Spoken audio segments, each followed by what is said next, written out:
கடல் இரவுல அமைதியா இருக்கிற மாதிரி தெரிந்தாலும் அதன் கரையோரத்தில் சில இடங்கள் ஒருபோதும் தூங்குவதில்லை.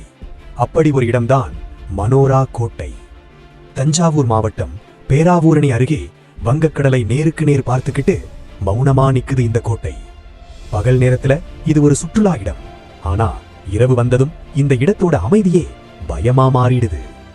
1814ஆம் ஆண்டு மராத்திய மன்னன் சரபோஜி இரண்டாம் இந்த கோட்டையை கட்டினார். வெளியில் சொல்லப்பட்ட காரணம் யூரோப்பில் நெப்போலியன் போனபார்ட் தோல்வியடைந்ததை நினைவு கூறுவதற்காக. ஆனா ஒரு கேள்வி, நெப்போலியன் தோல்விக்கும் தமிழ்நாட்டு கடற்கரைக்கும் உண்மையிலே என்ன சம்பந்தம்? 8 பக்க வடிவம், 8 மாடிகள் உயரம், மேல நின்னா 360 டிகிரி கடல் பார்வை. இந்த அமைப்பு கடல் வழியாக வரும் ஒவ்வொரு கப்பலையும் கவனிக்கவே உருவாக்கப்பட்டது. அதனால்தான் இது வெறும் நினைவு சின்னமில்லை, ஒரு கண்காணிப்பு மையம். ஆனா கண்காணிப்பு பகல் நேரத்துக்காக மட்டுமா? உள்ளூர்ல இன்னும் சொல்றாங்க, இரவு நேரத்துல இந்த கோட்டைக்குள்ள படிக்கட்டுல யாரோ நடக்கிற மாதிரி சத்தம் கேட்கும்னு. யாரும் இல்லாத நேரத்துல கால் ஒலி, கதவு சத்தம். முழுசா இருட்டா இருக்கிற கோட்டையில் சில சமயம் மேல் மாடியில விளக்கு மாதிரி ஒளி மின்னும்னு. அங்க யாரும் இல்லாத போது அந்த ஒளி யாருக்காக?